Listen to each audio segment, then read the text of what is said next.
పాకిస్తాన్కి చెందిన air crafts ఇక మీదట భారతదేశం యొక్క గగనతలంలో ఎగరవు.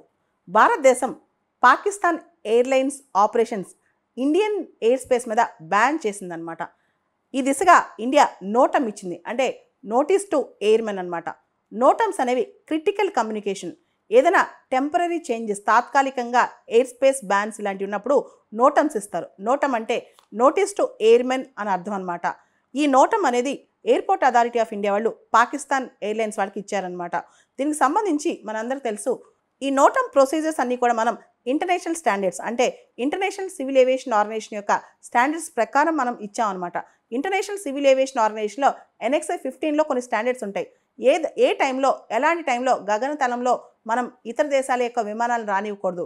ఈ స్టాండర్డ్స్ ప్రకారమే మనం పాకిస్తాన్కి నోటం ఇచ్చాం, అంటే మీ ఎయిర్ క్రాఫ్ట్స్ని మా గగనతలంలోకి రానివ్వు అని చెప్పి. ఇప్పుడు మనం గమనిస్తే కనుక పాకిస్తాన్ గవర్నమెంట్ 5 రోజుల క్రితమే ఒక డెసిషన్ తీసుకుంది.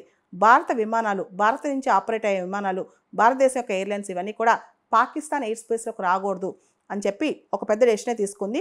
దానికి సంబంధించి భారతదేశం రకరకాల ఆల్టర్నేటివ్ రూట్స్లో వెళ్తుందన్నమాట. దాదాపు అరేబియన్ సీలో పాకిస్తాన్ అవాయిడ్ చేస్తూ రకరకాల రూట్స్ ఇండియన్ ఎయిర్లైన్స్ వాళ్ళు తీసుకుంటున్నారు.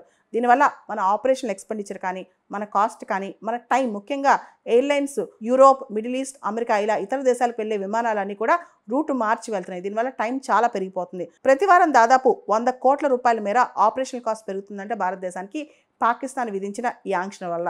ఇదిలా ఉండగా అమెరికా భారత్ని, పాకిస్తాన్ని ఇద్దరిని అభ్యర్థించింది, ఈ టెన్షన్స్ని ఇంకా ఎస్కలేట్ చేయొద్దు, మీరు ఈ టెన్షన్స్ తగ్గించుకోండి అని చెప్పి ఇండియాని, పాకిస్తాన్ని ఇద్దరిని కూడా అమెరికా అభ్యర్థించింది.